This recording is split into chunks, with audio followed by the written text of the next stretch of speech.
Welcome to Boise Song Talk. I'm James Coberly Smith. Give me just a second, set this guitar down if you would, please. Thank you. Songs.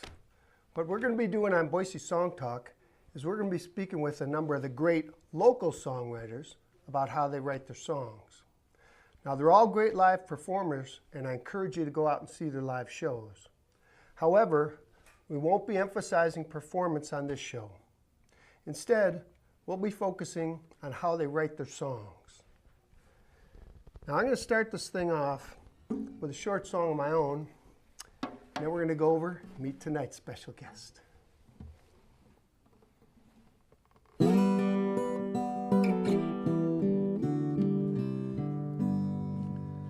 I love you when you're beautiful, I love you when you're plain. From here until my final moments, there and back again. Through my hours of darkness, when the storms roll in, there I think of you and hope shines in. Some days are not perfect, some aren't even close. Through all the things I've ever felt, I feel you the most. Plans and expectations shift and blow away. Through all this great uncertainty, there's one thing I can say. I love you when you're beautiful, I love you when you're plain. When I lay my eyes on you, that's when my day begins. If I could pick out any life, mine's the one I choose. 'Cause mine's the one I get to spend with you. Some days are not perfect, some aren't even close. Through all the things I've ever felt, I feel you the most. Plans and expectations shift and blow away. Through all this great uncertainty, there's one thing I can say.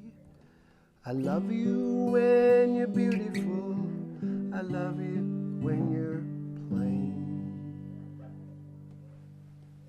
Now, let's go over and meet tonight's special guest, Gayle Chapman. Hi, James. Very good to see you. Thank you for coming. Thank you. You bet. Nice to be here. Oh, man. I tell you. Okay. Gayle Chapman. I tell you, for me, the thing that is so striking about you is your beautiful voice. You are also an excellent guitarist. So when I hear you solo, it's a complete experience with just that for me. Thank you. You're a great producer too, because I've heard some of the projects you've produced around town. You have a fine producer's ear. And you've been part of some very major situations in the music business that are rare, and I'm going to come back to all that. But I wondered, could you give us a sense of when you started playing music? How did it start for you? My mother says I was 2 when I started playing little ditties on the piano, and I had natural ability. So I took piano lessons as a child, did not practice much, or enough, according to my mother. And when I was 9, I decided that the guitar was something that I wanted to play. At 9, huh? At 9. But that was only because my cousin moved in with one. When I was 7, one of the neighbor girls was walking up the street with a guitar, and I thought that was the stupidest thing a girl could ever learn to do. Really? But lo and behold, my cousin moved in when I was 9, and she had a Mexican hand-built guitar. And she taught me how to play the Joan Baez song, Dona, Dona, Dona, about the little cow, and she taught me how to play 500 Miles. Those were the first 2 songs that I learned how to play. And then the rest I kind of did on my own. I took lessons for a short time, but most of what I did was self-taught. And that's my story. Well, that's interesting. So you played piano first. I played piano first. Did other people in your house play? Was there music around a lot, or? Well, my mother was a symphonic cellist, and she played cello until her fingers were too stiff to play anymore, and then she quit. And I still have her cello to this day. My father was in the Navy, and he had a little ukulele that he would play, and I'd pick it up, and he'd play Tiptoe Through the Tulips, and I would pick it up and copy him. But you didn't play uke, well, right? I did play the ukulele. Yeah, because I played uke before guitar. You know, it was easy. If, you know, you're a little kid and you can. Yeah. I probably played it. I probably played the ukulele shortly before, but mostly after. Very interesting. All right, my friend. Well, shoot. You want to give us a little song there? Feel like it? Sure. This one is one. This is one that's on the CD that I put out in 2003, and it's called "Nights Without You." It's not typical that I play music like this, but sometimes when I write, it's what comes out, and I don't question it. But I was thinking about my dogs when I wrote this. But it's mostly in the. It's mostly about people, but I was generally thinking about my dogs when I. Very when interesting. I did it. So, since you've heard the album, I'll just say that's why when you get to this song on the CD, I have that little candy wrapper, and I'm going, anybody want a cookie? And all the dogs bark. Yeah, it's great. Yeah.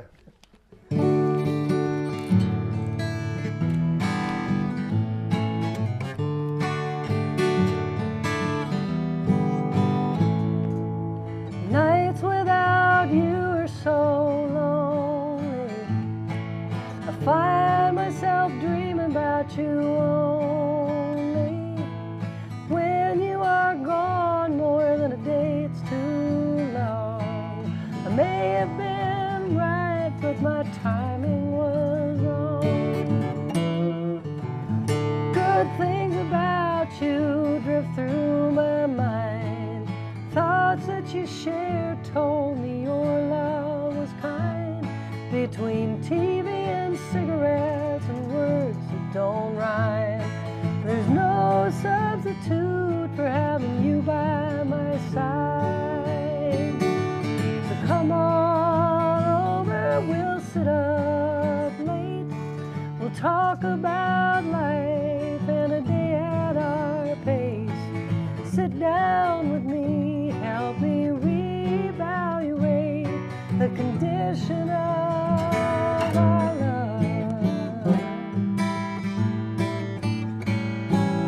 You care about me, and I know it's true. I know that it shows by the things that you do. You treat me kindly, but you also see through the faltering heart that really needs you. So come on over, my door's open late. Any time's a good time when I see your face. If I could just hold you and melt every trace of hard times and bad times, we could run a new race. Nights without you are so lonely. I find myself dreaming about you only. When you are gone more than a day, it's too long. I may have been right, but my timing was wrong.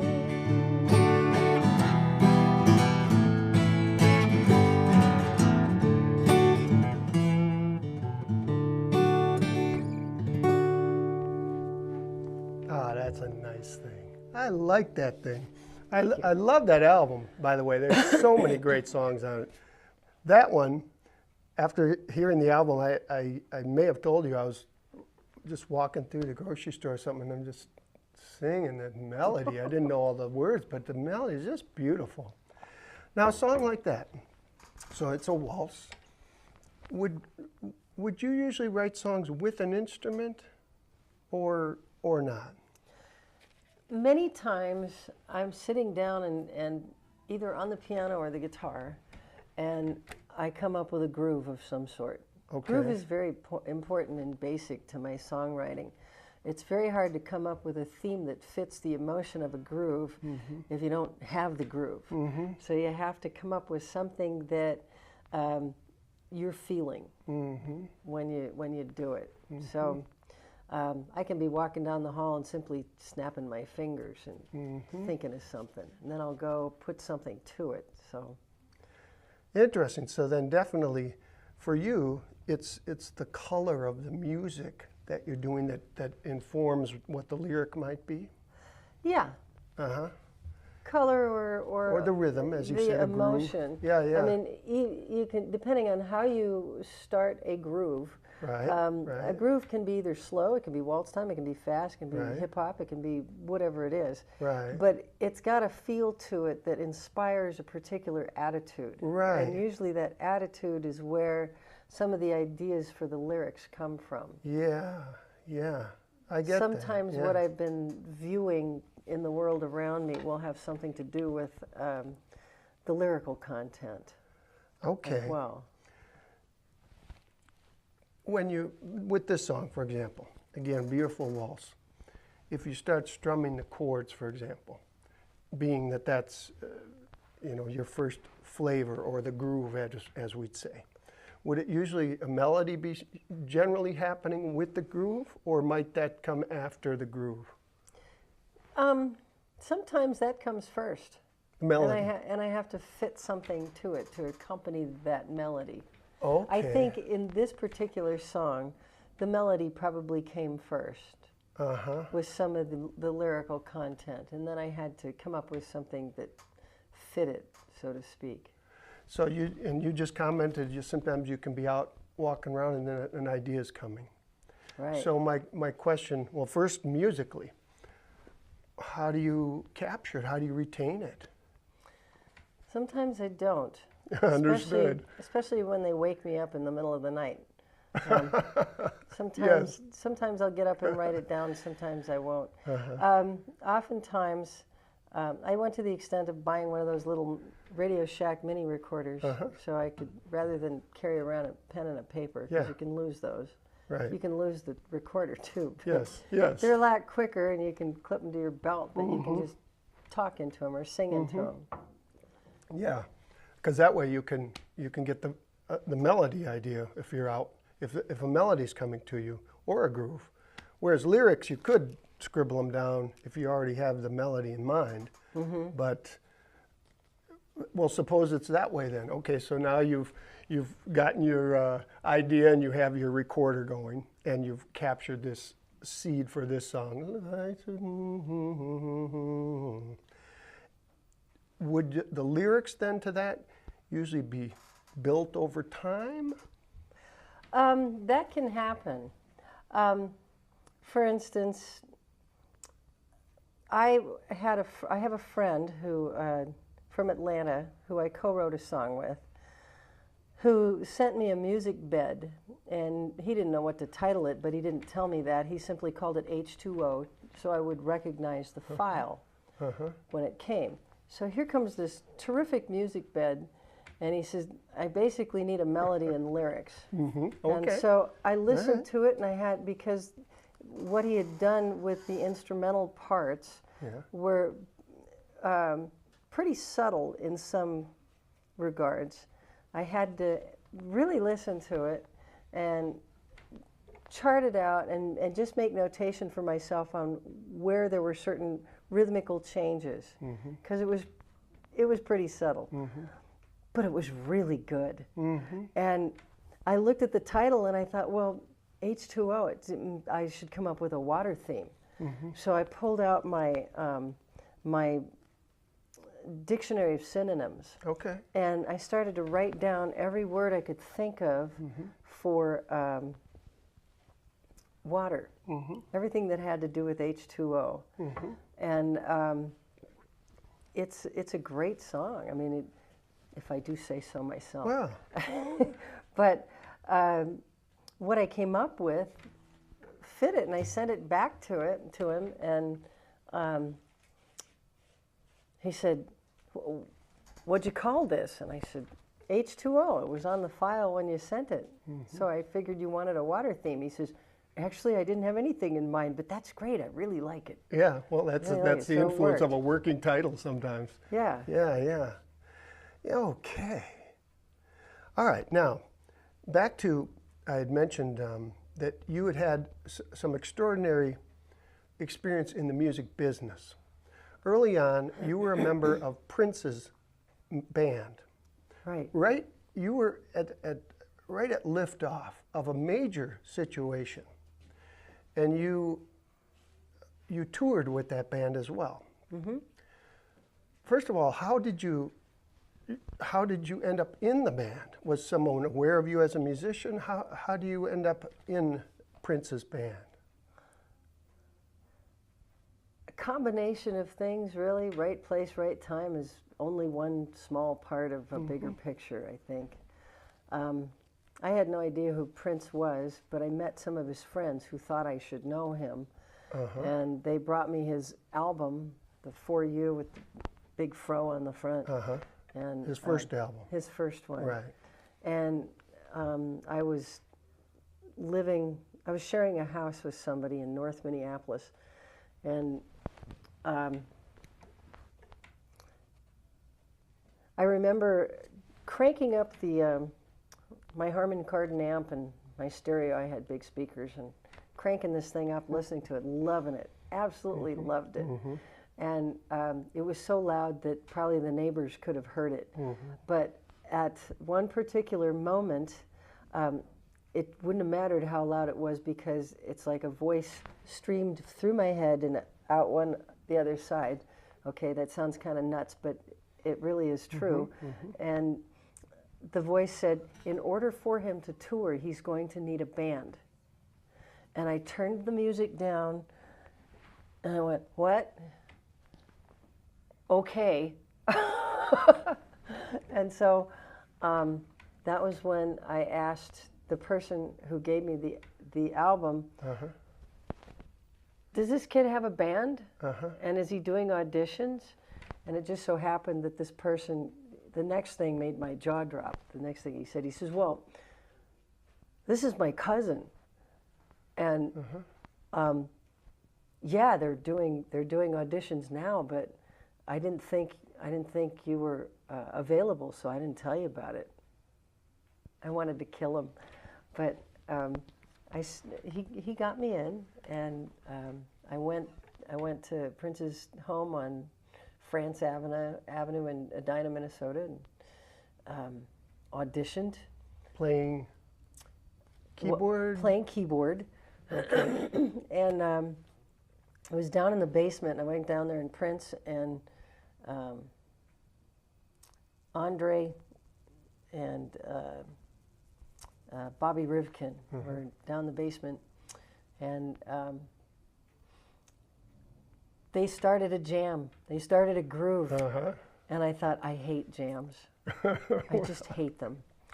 But so I hung in there as best I could, because I had no idea where they were going with it. You know, and once you get in a particular groove, it's usually a 1-4-5, and then it's done, you know.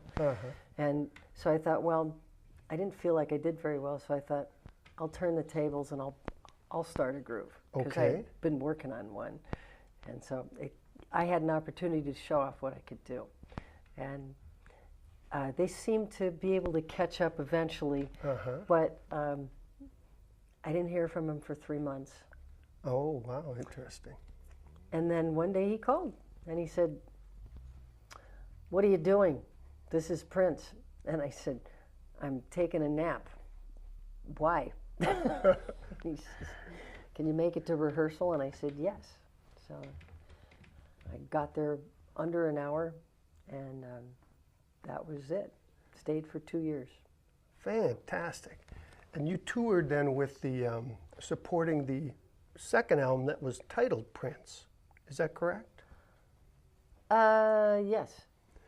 Yeah, and you guys went out to the Roxy in LA, you went to the Bottom Line in New York. Is this all correct? Well, that's some amazing experience. I mean, I met Gene Simmons. is that right? Oh, a Kiss. Yes. Well, I'll be danged. Well, that's just, see, it's amazing stuff. The band, you guys were called the Rebels before he made you the band? It doesn't matter. That doesn't matter. Yeah. But whatever, that is really amazing. Anyway, why don't you give us another song or if you feel like it. This is Gayle Chapman, by the way. Okay. I think what I'll do is play that song that I wrote with Morris Pleasure. And just so you know, Morris Pleasure was the music director for Michael Jackson, Janet Jackson, Earth, Wind and Fire, a lot of other people. And I just got lucky working with this guy for as brief a time as I did. So it's been a while since I played this song, but it's the one I was talking about. Cool. H2O, and it goes like this. Oh, very good.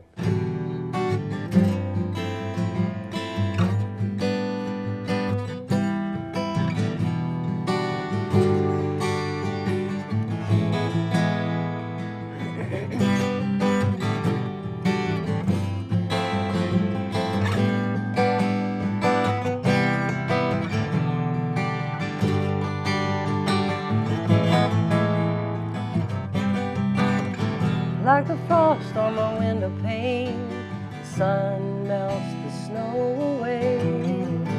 Love warms the chill around my heart.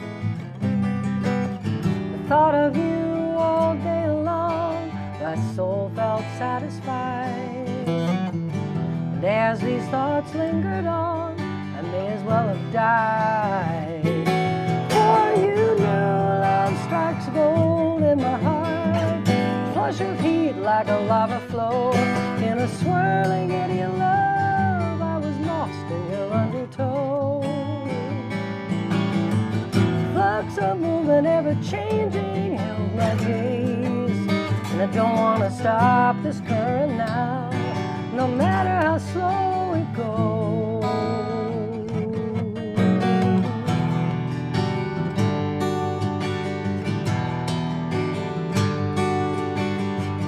Sunrise on another day, rainfall in the afternoon, my face bathed in sunlight and the valleys in full bloom. Still the flower of my heart is you, in you I've found a tide of love. The deep pool I see in your eyes tells me love is true.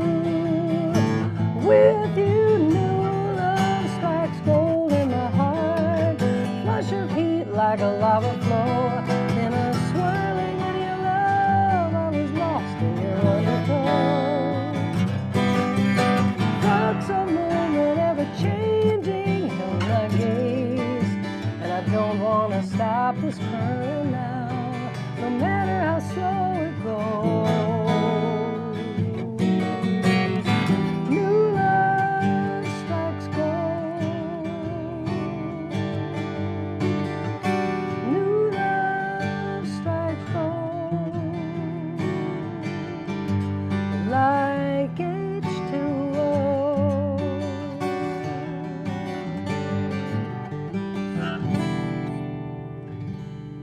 Very nice. Very neat hearing you describe that you'd gone, through the book to get ideas for water images. Very cool. Yeah. Got a question for you. Sure. Because we're winding toward the end already. Advice. If you had to give a piece of advice to beginning songwriters or even a veteran songwriter, what would you say? Oh, budding songwriters, simplicity I think is key. I'm actually looking at a page I didn't mean to bring with me of a student, and it's just a great reminder of there's too simple and there's way too much information. many times when you write, it's important to be able to get your ideas out there and then get as many descriptive words as you can in there and then rewrite it. And then rewrite it. Rewrite it. There you go. See, that's interesting. Because you have to paint a picture, you know. And sometimes your first draft is not the best, you're saying? Right. Very Paint good advice. a picture in your mind, you know, the simple kind. Yes, yes. Excellent. Well, my friend, we've only got a couple minutes, a minute and something. Why don't you play us something else? Take us out with some more of that beautiful Gayle Chapman. Okay, thank you. And if you get a chance to see her around town, by all means, look around. She plays and you will enjoy it.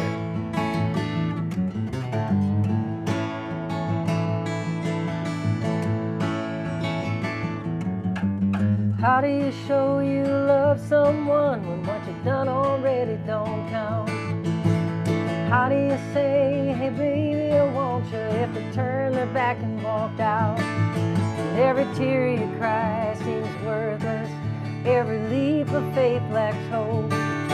And they've never answered that old question why, and your heart just wants to drop out. You tell them anyway, then you walk away, and you stop in